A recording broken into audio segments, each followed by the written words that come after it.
Jeux Olympiques de Grenoble en 68 ont amené énormément à la ville et à ses environs. Pour preuve, c'est que bon nombre d'infrastructures sont encore pérennes. Les routes que l'on a pour accéder au Vercors Nord, donc sur le territoire des Quatre Montagnes, c'est des voiries qui ont été faites pour les Jeux Olympiques de 68 et qu'on utilise toujours aujourd'hui. Le tremplin de Saint-Nizier a été utile pour Saint-Nizier au-delà de 1968. Il a permis d'organiser des compétitions nationales et européennes, donc internationales, sur ce site, et de faire travailler les hébergeurs et de développer l'activité économique et touristique de la commune et plus généralement du territoire.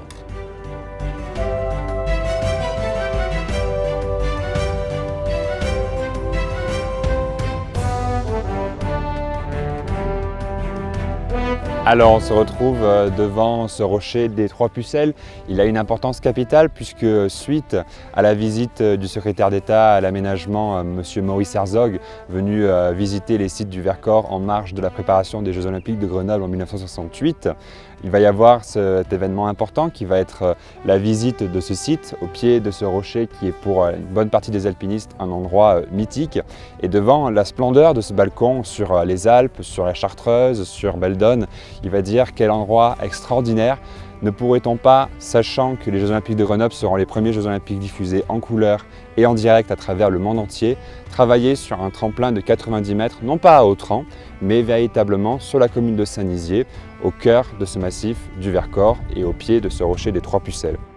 Dans un temps très limité, entre juillet 1966 et février 1967, date des Semaines internationales de saut à ski, le chantier va être rapidement mené sur une période qui va être très courte et particulièrement hivernale et va nécessiter le dégagement de plus de 300 000 mètres cubes de terre et de roches pour permettre de faire la piste d'élan, la piste de réception, la raquette.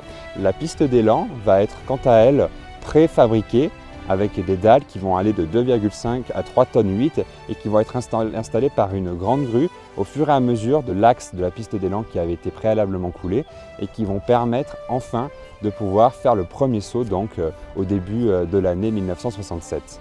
Au final, ce tremplin il va être préalablement utilisé par les athlètes, tandis que le chantier va continuer ensuite jusqu'à l'ouverture des Jeux en février 1968, puisque les équipements annexes vont être construits, comme la tour des juges, qui va venir s'ériger elle-même sur la même typologie architecturale que le tremplin en porte-à-faux sur la pente, et également la tribune des officiels et la tribune des spectateurs qui vont être installés au fur et à mesure du temps et être particulièrement prêts pour l'ouverture des Jeux en février 1968.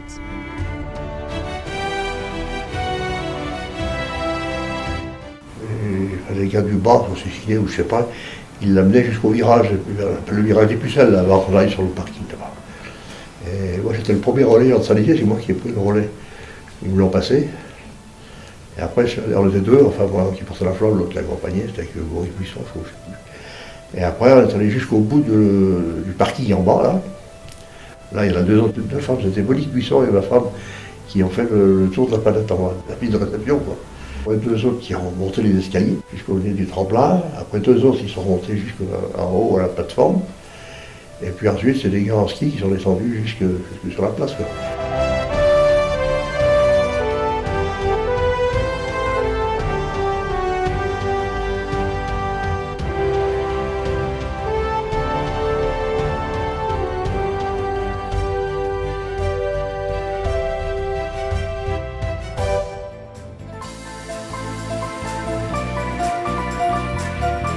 Quand il y a eu une chute de neige assez importante, on va dire 30 cm, il faut commencer par la tasser au pied pour la transformer, qu'elle devienne plus compacte, plus dure.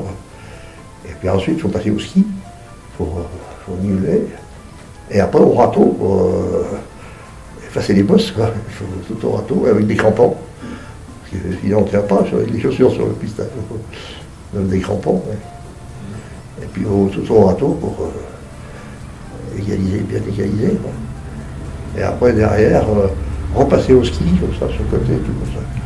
D'accord, pour bien damer, quoi. Parce que là, la piste, il faut qu'elle soit dure comme du béton. Il ne faut pas que les sauteurs aient tendance à s'enfoncer à la réception. Ça les bloque, là, ils partent. La réception, il faut vraiment que ce soit dur, qu'ils glissent, quoi. Jusqu'au...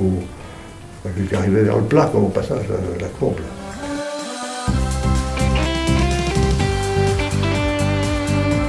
Pour les Jeux Olympiques, il fallait donc une équipe complète en combi nordique. Et puis, à cette époque, on m'a sollicité parce que j'étais un sauteur à ski, on peut dire, moyen. Mais en 1966, j'ai quand même été champion de France à Autran, lors de l'inauguration du tremplin. Mais j'ai profité de l'absence des meilleurs qui étaient au championnat du monde. Un an après, il y a eu une équipe qui a été nommée, qui ferait les Jeux Olympiques. C'était donc une présélection olympique. Il y avait 6 sauteurs. Maurice Harbet et moi-même, Gilbert Poirot et Alain Bach. Le premier, on s'est entraîné, c'est celui d'Autran. Et dans la foulée, on a découvert le tremplin Saint-Nizier. Donc l'entraînement sur les tremplins s'effectuait à Yedoussard. On sautait avec un bonnet et dans des horaires très précis qui sont très proches de la compétition. Le point numéro 1, c'était gagner du poids, où aussi la Fédération internationale a mis des règles, quand un sauteur devait avoir un poids minimum par rapport à sa taille. Et le tremplin de Saint-Nizier était dans un endroit exceptionnel, moderne, très facile à sauter.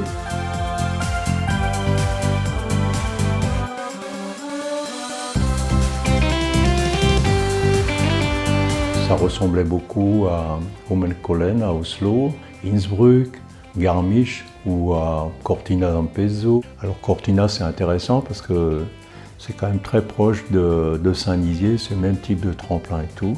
Ça a vraiment plu à tout le monde, aux étrangers et à tous.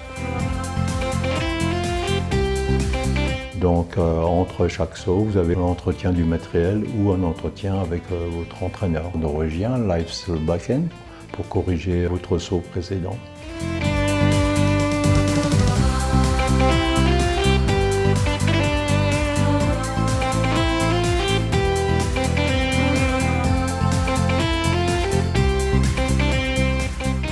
On se trouve maintenant sur les gradins des spectateurs qui pouvaient venir admirer les épreuves de Saint-Nizier. Ces gradins ont été pensés et ont été dimensionnés pour accueillir 50 000 personnes, mais les chiffres parlent plus aujourd'hui de 60 à 70 000 personnes qui se trouvaient sur les gradins. Alors je ne sais pas s'il y a beaucoup d'autres compétitions dans le ski en France où il y a eu autant de spectateurs. Peut-être en cumulant la cérémonie d'ouverture plus tout ce qui se passait là sur la patinoire et tout, on peut arriver à des scores similaires, mais très loin. Donc moi j'ai des supporters qui sont venus d'Alsace, ils ont pris un train spécial, qui sont partis le soir, ils ont voyagé toute la nuit, sont arrivés à la gare de Grenoble et sont montés à pied au tremplin. Bon, ce qui est aussi intéressant, c'est que la compétition de Grenoble, le tremplin Saint-Nizier était une des premières transmissions télévisées dans le monde.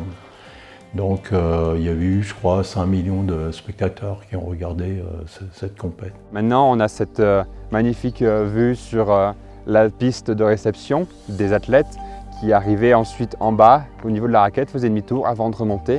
Et on peut imaginer la clameur des spectateurs qui étaient présents sur ces gradins-ci.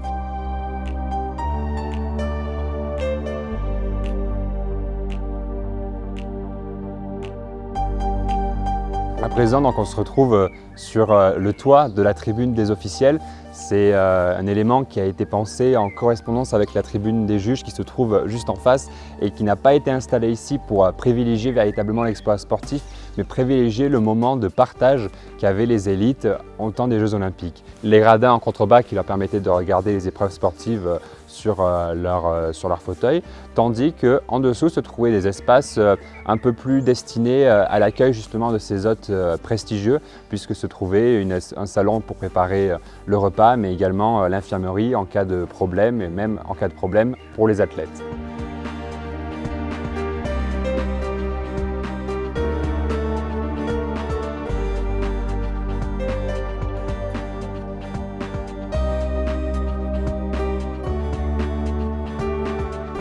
On n'était pas à l'époque où il y avait des remontées mécaniques. Les sauteurs devaient prendre leur ski qui était du fait du saut à ski très long, très important, et devaient remonter les centaines de marches qui différencient, qui font une étape entre la partie basse de la raquette et juste ici, par les petites marches qu'on peut distinguer dans la végétation juste ici. Les sauteurs arrivaient ici, ils longeaient le chemin pour arriver au niveau de cet établissement de la tour et de la salle de fartage. Passer par la salle de fartage pour faire contrôler leurs skis, pour les vérifier, pour peut-être les refarter. Ils prenaient ensuite soit l'escalier, soit l'ascenseur de la tour pour arriver au niveau sur lequel ils étaient attendus pour s'élancer. Vous avez ici les différentes plateformes d'élan qui étaient possibles pour les départs et ainsi refaire leur saut ou repasser leur entraînement. Que ce soit les Jeux Olympiques ou pas, pour nous c'était toujours une épreuve très technique où il fallait qu'on se concentre sur ça.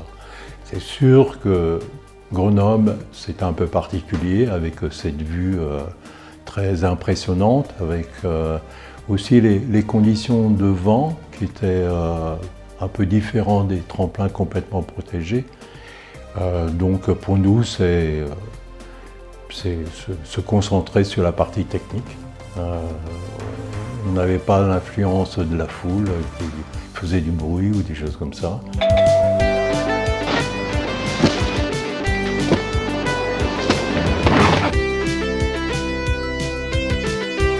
C'est maintenant d'une façon très émouvante qu'on se retrouve devant le nez du tremplin, devant cette magnifique structure qui s'élance, qui épouse parfaitement la forme de la pente, qui a été ici designée par Heini Kopfler aux côtés de Pierre Dalloz. Une fois qu'ils ont quitté la plateforme de départ tout en haut, ils vont se remettre droit correctement, bien au milieu de la piste, pour enfin arriver au niveau du nez, juste ici, et enfin pouvoir s'élancer dans une position qui est préétablie pour s'envoler sur Grenoble, s'envoler sur les montagnes de Beldon, sur les contreforts de la Chartreuse qu'on distingue magnifiquement aujourd'hui et qu'on distinguait davantage encore à l'époque. À cette époque-là, et comme aujourd'hui d'ailleurs, vous aviez un saut d'entraînement et 2 sauts de compétition. Et les compétitions se déroulent par un tirage au sort. À l'époque, vous aviez 4 groupes et un sauteur dans chaque groupe. Donc ça commençait toujours par le plus mauvais des sauteurs pour terminer avec le meilleur dans le dernier groupe.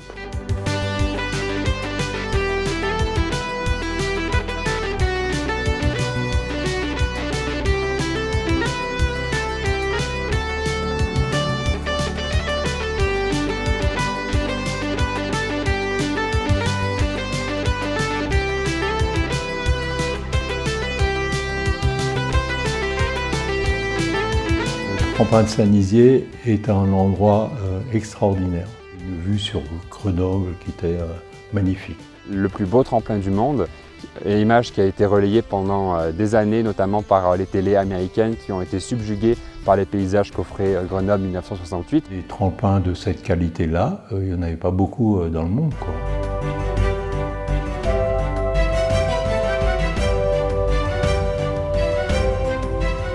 À présent, on se trouve sur la tour des juges. Ça va être l'endroit où les personnes chargées par la Fédération internationale vont devoir juger les sauts des différentes personnalités qui vont s'élancer sur la piste d'élan, passer devant eux. Et c'est avec cette superbe visibilité plein nord, ce qui permet un éclairage parfait des sauteurs. Les critères de notation sont multiples. Ils vont notamment contrôler la vitesse d'élan, mais également surtout contrôler la position de départ au moment où les sauteurs vont quitter le nez du tremplin pour entamer leur pente. Ils ont des positions qui sont très catégorisées, qu'ils doivent respecter, notamment sur l'inclinaison par rapport au ski, sur l'écartement entre les skis, la distance qui va être parcourue depuis le nez du tremplin jusqu'au bas de la raquette, en se référant à ce qu'on appelle le point K en saut à ski. Évidemment, ce bâtiment a été pensé comme la piste d'élan, dans un sens où on va avoir cette volumétrie, ce volume, ce parallélogramme qui va être posé de la même façon que sur le tremplin, sur cette fine prise au sol qui va permettre de révéler une véritable légèreté à ce bloc de béton qui peut paraître relativement massif, mais qui va au contraire s'élancer dans la pente en porte-à-faux et donner cette expression, cette volonté architecturale de légèreté très bien retransmise ici par Pierre Dalloz.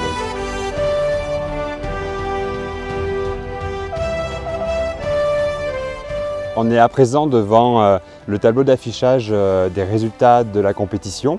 Donc vous pouvez voir, c'est un élément massif en métal et béton qui a été offert au comité d'organisation par son partenaire Longinus Omega, en retrait, un peu plus sur les hauteurs, un peu plus compliqué d'accès, pour pouvoir permettre aux spectateurs installés sur la raquette, sur les tribunes, sur la tribune officielle, de pouvoir avoir la meilleure visibilité sur les résultats. On était sur une époque où le développement de l'ordinateur commençait à véritablement s'intensifier et on avait ce résultat en temps direct, en temps réel, grâce justement à un système qui reliait la tour des juges au panneau d'affichage, qui permettait, via un mode d'action, d'indiquer directement sur le panneau d'affichage le résultat et le rangement automatique des concurrents sur cette colonne-ci où on peut encore voir marqué distinctement 1, 2, 3, 4, 5, 6. Je dirais, je devais avoir 14 ou 15 ou un truc comme ça.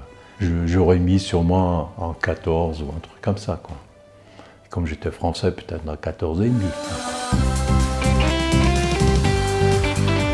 On se trouve à présent sur la raquette d'arrivée du tremplin de Saint-Nizier-du-Moucherotte. Cette raquette, elle va avoir évidemment la fonction de réceptionner après la piste d'élan les sauteurs qui vont venir participer aux compétitions ayant eu lieu sur le tremplin de Saint-Nizier. Et en fait, les spectateurs qui vont se trouver autour de cette raquette pour littéralement avoir les sauteurs qui arrivent auprès d'eux. Après la compétition, on sort d'un passage où chacun était dans sa bulle. Et on retrouve ses copains et ses entraîneurs, tout. Donc moi, mes résultats aux Jeux Olympiques ont été à Saint-Nizier, j'étais 54e.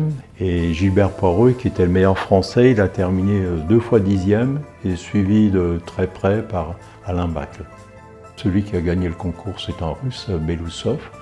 Et avant la compétition ou entre les sauts, on faisait toujours des échauffements entre athlètes comme ça. Et puis moi, je ne sais pas pourquoi, j'ai fait un peu de boxe avec Belousov. Et puis il m'a pas bien contré mon poing. Je lui ai tapé sur le nez et puis il a commencé à saigner du nez. Donc là, je me disais, je vais avoir des problèmes avec les commissaires politiques qui suivent les athlètes. Mais bon, ça s'est bien passé. Ça n'a pas empêché d'être champion olympique.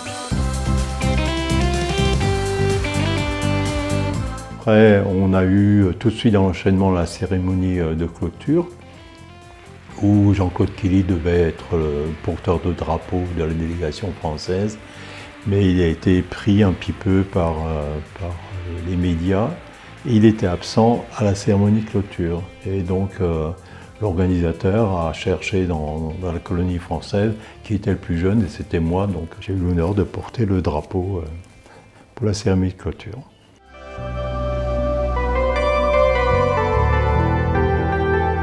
Eh bien, ce tremplin, il est dans cet état aujourd'hui puisqu'il a été utilisé donc, pour les Jeux Olympiques. Et puis ensuite, il a été utilisé jusqu'en 87 où la dernière compétition était un championnat de France. On y a sauté, moi j'ai encadré un stage ici avec mes équipes juniors l'année d'après. Et donc ce tremplin en fait a très peu servi et ne pouvait plus servir par la suite puisque la technique du saut à ski, notamment l'évolution du matériel et du style, ont fait que ce tremplin était devenu beaucoup trop dangereux à sauter parce qu'il est extrêmement pentu, qui correspondait en fait à la technique de l'époque. Mais il y avait aussi le problème de l'utilisation de l'hiver, puisque la neige était faisait déjà des caprices, hein, même pour les Jeux. Hein. Il n'y a pas eu de la neige tout de suite aux Jeux Olympiques, donc voilà, c'est pas d'aujourd'hui, hein, les fluctuations de neige. Et puis il aurait fallu aussi l'équiper et le faire pour un site d'entraînement classique pour sauter l'été. Sauf que les Jeux d'Albertville ont été attribués à Albertville en 86, que forcément il fallait faire un tremplin, qu'il allait avoir un tremplin tout neuf de cette taille, voire plus grand, au Prat de Saint-Bon. Et que donc faire le choix de réinvestir là-dessus, c'est quand même des grosses charges, alors qu'on allait avoir un tremplin tout neuf extrêmement moderne. Ouais, c'est dommage que ce tremplin n'a pas pu continuer. C'est une possibilité de faire quelque chose. Mais il faut avoir des moyens et puis surtout beaucoup de bénévoles, quoi. s'il est réhabilité, ça ne peut être que du bien et pour la commune de Saint-Nizier, mais plus généralement pour le territoire du Vercors.